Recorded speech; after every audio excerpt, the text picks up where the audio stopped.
Hello everyone, this is Aarti and welcome to SR education online classes. Guys, आज से हम लोग जो डिस्कस करने वाले हैं वो अपनी ईवीएस की क्लास को भी स्टार्ट करेंगे। आप में से जो भी अभ्यर्थी अगर लेवल 1 के लिए प्रिपरेशन कर रहे हो या फिर पीआरटी टीचर के लिए अगर आप तैयारी कर रहे हो तो आप सभी के लिए आज की क्लास काफ़ी इंपॉर्टेंट रहेगी। और इसके अंतर्गत हम अपने रिट के एग्ज़ाम को टारगेट करते हुए सभी सिलेबस को कंप्लीट करेंगे, चाहे हमारा ईवीएस का पार्ट हो, जीके से रिलेटेड हो, साइकोलॉजी हो, मैथ्स हो या फिर हमारे रिट के और आरटेट के जो भी प्रीवियस एग्ज़ाम है उन सभी को हम लोग डिस्कस करेंगे। और आज का जो टॉपिक रहेगा हमारा परिवार यानी कि फैमिली से रिलेटेड हम लोग डिस्कस करेंगे। काफ़ी इम्पॉर्टेंट टॉपिक है और 1 नंबर आपके सिक्योर हो सके आसानी से। और आपका जो रिट का एग्ज़ाम है गाइज वो 25 अप्रैल को पोस्टपोन हो गया है और अब जो रिट का एग्ज़ाम होगा वो अब 26 जून को होगा। आप जो अपनी प्रिपरेशन है उसे ऐसे ही कंटिन्यू रखिएगा। और अगर आपको इसके पीडीएफ चाहिए तो पीडीएफ के लिए आप लोग टेलीग्राम चैनल से जुड़ सकते हैं। पीडीएफ आपको आसानी से टेलीग्राम चैनल पे मिल जाएगी। और इसके बाद आपको किसी भी अदर नोट्स की ज़रूरत नहीं पड़ेगी। जो भी नोट्स आपको यहाँ दिए जाएंगे इस चैनल के माध्यम से वो आपके लिए इनफ रहेंगे। ये जो नोट्स रहेंगे वो आपके आरबीएससी की बुक प्लस आपकी राजस्थान की जो बुक है रिट के एग्ज़ाम के लिए, दोनों को मिक्स करके इसके नोट्स बनाए गए हैं ताकि आप लोग अच्छे से प्रिपेयर हो सके एग्ज़ाम के लिए। तो चलिए फिर आज की क्लास को स्टार्ट करते हैं बिना टाइम वेस्ट किए। हमारा जो टॉपिक रहेगा परिवार यानी कि फैमिली के बारे में हम लोग डिस्कस करेंगे कि फैमिली क्यों इम्पोर्टेंट है। तो सबसे पहले डिस्कस करते हैं कि परिवार जो है वो समाज की बुनियादी इकाई यानी कि समाज का निर्माण करने के लिए परिवार की आवश्यकता होती है, जिसके द्वारा हमारे समाज का जो निर्माण है वो अच्छे ढंग से हो पाता है। और हम में से सभी लोग किसी न किसी परिवार का हिस्सा होते हैं और हमारी जो पहचान होती है समाज में वो हमारे परिवार के नाम से ही होती है। तो इसका आपको ध्यान रखना है।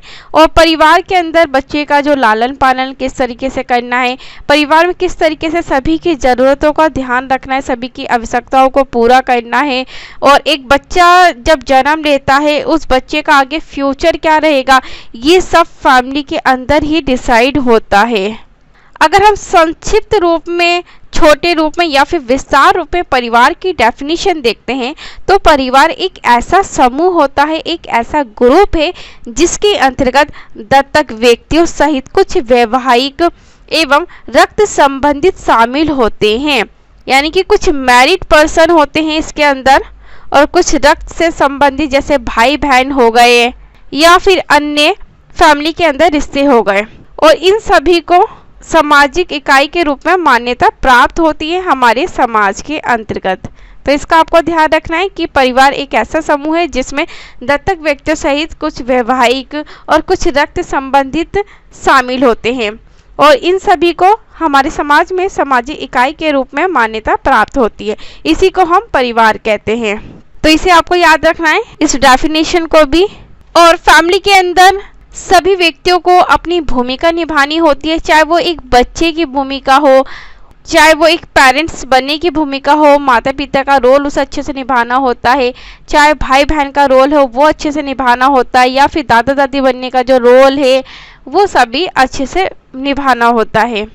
और परिवार के अंदर जब भी कोई मुसीबत आती है, जब भी कोई आपत्ति होती है या फिर सुख दुख बांटना होता है तो सभी लोग एक साथ मिलकर एक फैमिली में अपने सुख दुख को भी बांटते हैं, चाहे वो परिवार से दूर रहते हो या फिर परिवार के पास रहते हो।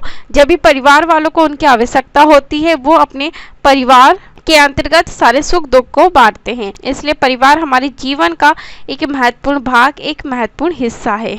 चलिए आगे डिस्कस करते हैं। अब हम लोग डिस्कस करेंगे परिवार की क्या क्या विशेषताएं होती है जिससे कि एक परिवार जाना जाता है। सबसे पहले परिवार की विशेषता आती है विवाह एवं यौन संबंध। परिवार उस समय अस्तित्व में आता है जब एक पुरुष और एक महिला के बीच में विवाह के संबंध कायम होते हैं, जिसके द्वारा मेल और फीमेल में जो यौन संबंध है वो बनते हैं और उसे सामाजिक मान्यता प्राप्त होती है हमारे समाज के अंतर्गत, और जिसके द्वारा आने वाली जो पीढ़ियां हैं उसे जन्म दिया जा सके और उस परिवार का अस्तित्व समाज के अंतर्गत बना रहे। इसलिए परिवार इम्पोर्टेंट होता है। सेकंड, अगर हम परिवार की विशेषता को देखते हैं, प्रजनन यानी कि विवाह इसलिए किया जाता है ताकि संतानों की उत्पत्ति हो सके, और जब परिवार रहेगा तभी हमारे समाज का जो निर्माण है वो निरंतर बनता रहेगा। इसलिए संतानों की उत्पत्ति के लिए भी परिवार का निर्माण किया जाता है। परिवार की अगली विशेषता होती है नामकरण या फिर वंश नाम की व्यवस्था। परिवार के अंतर्गत जब भी कोई बच्चा जन्म लेता है तो उसका जो नामकरण होता है उसके वंश के आधार पर होता है, चाहे वो वंश पिता से संबंधित हो या फिर माता से संबंधित हो। परिवार में जिसकी भूमिका अधिक होती है, जिसकी भूमिका ज़्यादा होती है, बच्चे का नामकरण उसी के आधार पर होता है और वो बच्चा समाज में उसी के आधार पर ही जाना जाता है। तो इसलिए भी फैमिली इम्पोर्टेंट है। परिवार की अगली विशेषता है आर्थिक बंधन, यानी कि परिवार के अंतर्गत जिस तरीके से हमारे देश को चलाने के लिए सरकार की आवश्यकता होती है, उसी तरीके से हमारी फैमिली को चलाने के लिए हमारे परिवार में कोई ना कोई मुखिया होता है। ये जो मुखिया होता है सभी लोग इसका सम्मान करते हैं और इसकी सभी बातों को मानते हैं। तो इस मुखिया के द्वारा ही फैमिली की जो भी आवश्यकता होती है, ज़रूरतें होती है, सभी का जो ध्यान रखना होता है, इन मुखिया के द्वारा ही रखा जाता है। और जब भी परिवार को कोई संकट आता है, कोई मुसीबत आती है, जब भी कोई आर्थिक सहायता होती है, सभी लोग एक साथ मिलकर उस परेशानी को साझा करते हैं और अपना योगदान देते हैं ताकि परिवार चल सके। परिवार की अगली विशेषता देखते हैं। परिवार की अगली जो विशेषता आती है वो है दीर्घकालीन समूह, यानी कि परिवार जन्म से लेके जब तक व्यक्ति की मृत्यु नहीं होती वो अपने परिवार का हिस्सा रहता है, और जन्म से लेके मृत्यु तक परिवार के अंदर चाहे वो एक बच्चे की भूमिका हो या फिर माता पिता की भूमिका हो या दादा दादी की भूमिका हो या फिर भाई बहन की भूमिका हो या फिर अन्य कोई जो रिश्ते होते हैं, चाचा चाची हो गए, मामा मामी हो गए, सभी को निभाने होते हैं, जिससे कि जो परिवार है वो बना रहता है और परिवार टूटता भी नहीं है। इसलिए परिवार के अंदर सभी लोग एक दूसरे की बातों को वैल्यू भी देते हैं और एक दूसरे की बातों को समझते भी है, जिससे कि परिवार का तालमेल बना रहे। परिवार की अगली विशेषता आती है साझा निवास स्थान।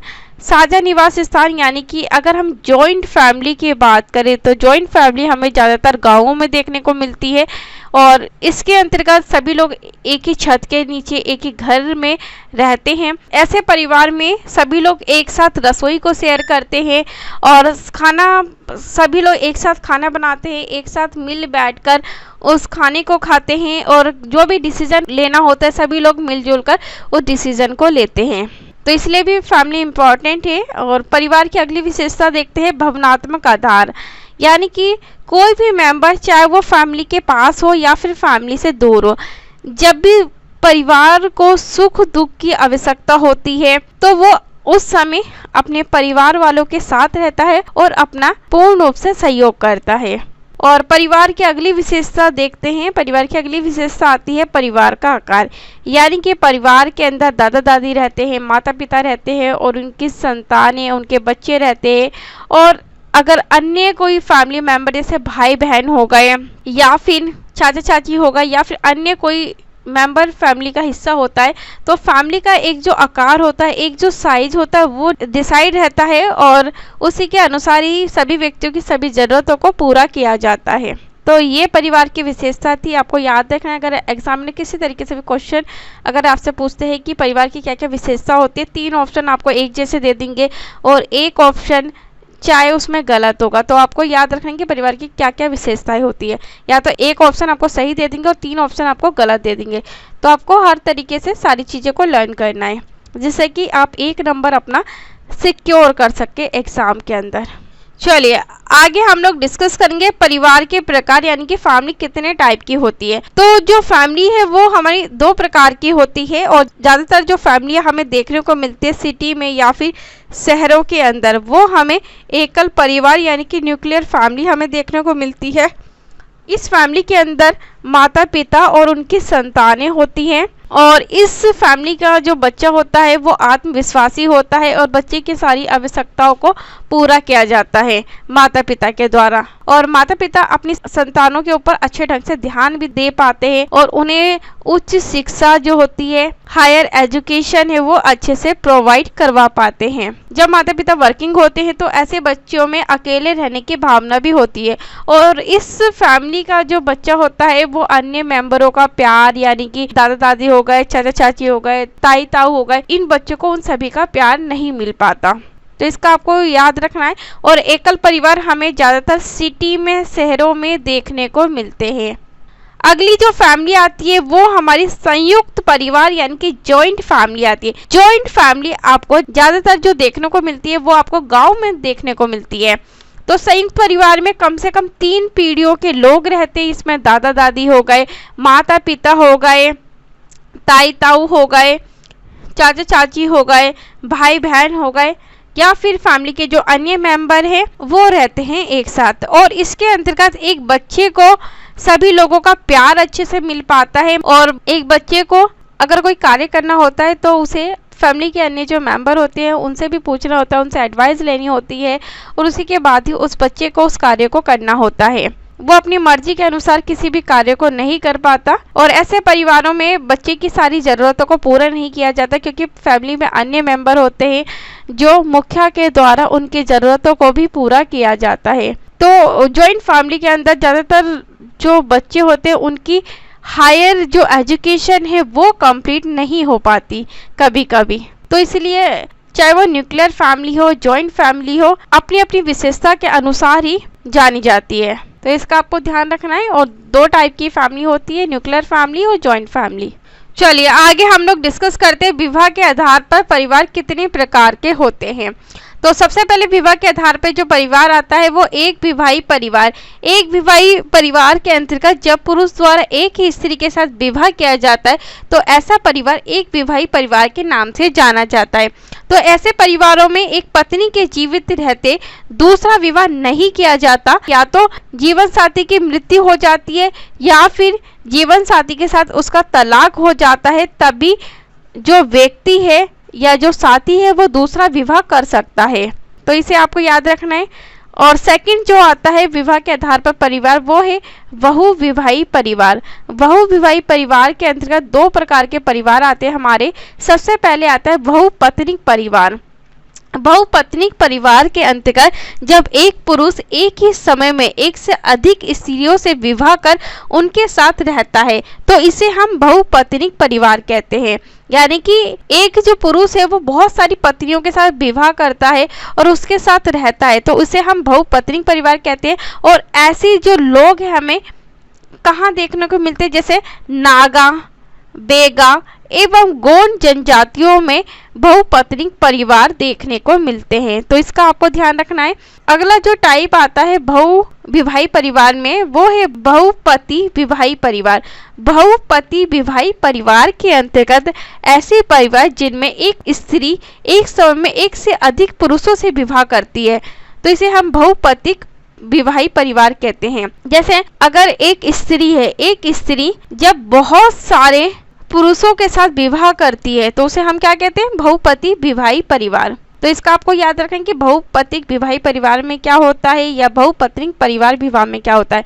तो बहुपतिक विवाही परिवार हमें जो ज़्यादा देखने को मिलते हैं जैसे जोनासार, बावर क्षेत्र यानी कि उत्तर प्रदेश के निवासी, या फिर खस जनजाति या नीलगिरी पर्वत की टोंडा जनजाति एवं मालवर यानी कि केरल के नायर लोगों में पाए जाते हैं बहुपति विवाही परिवार।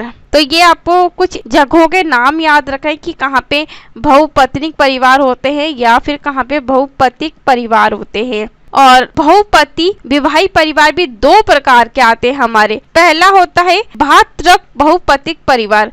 भातृक बहुपतिक परिवार के अंतर्गत जब सभी भाई मिलकर एक ही स्त्री के साथ विवाह करते हैं एक घर में तो उसे हम कहते हैं भातृक बहुपतिक परिवार।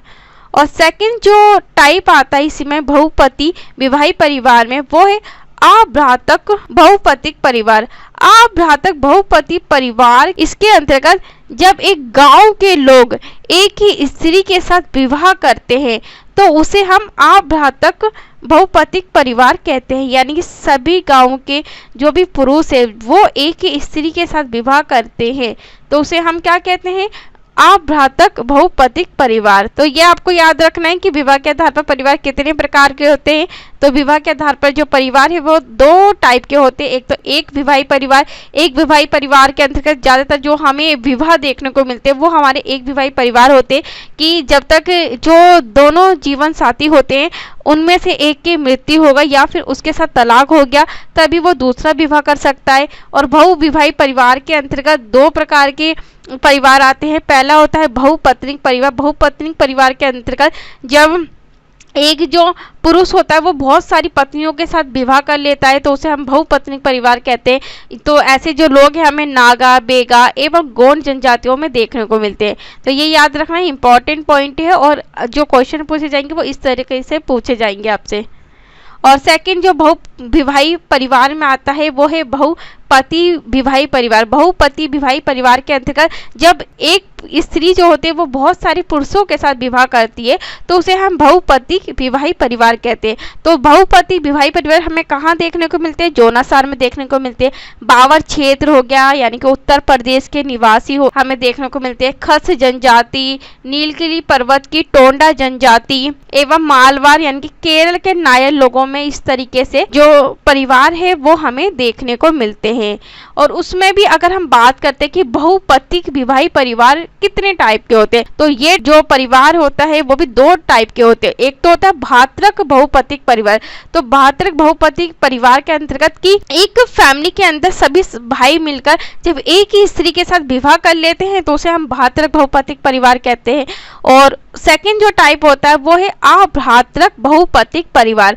अभ्रातृक बहुपति परिवार के अंतर्गत जब एक ही गांव के लोग एक ही स्त्री के साथ विवाह कर लेते हैं तो उसे हम अभ्रातृक बहुपतिक परिवार कहते हैं। तो इसका आपको ध्यान रखना है, इंपॉर्टेंट टॉपिक है। और गाइस आपको इसके नोट्स जो हैं वो टेलीग्राम चैनल पे आसानी से मिल जाएंगे तो आप नोट्स को टेलीग्राम चैनल से डाउनलोड कर सकते हैं। तो ये जो नोट्स है वो आपके रीट के एग्जाम के प्रिपरेशन के लिए इनफ रहेंगे। इसके अलावा आपको और कोई नोट्स कैरी करने की जरूरत नहीं है या फिर कोई एक्स्ट्रा मटेरियल आपको पढ़ने की जरूरत नहीं है।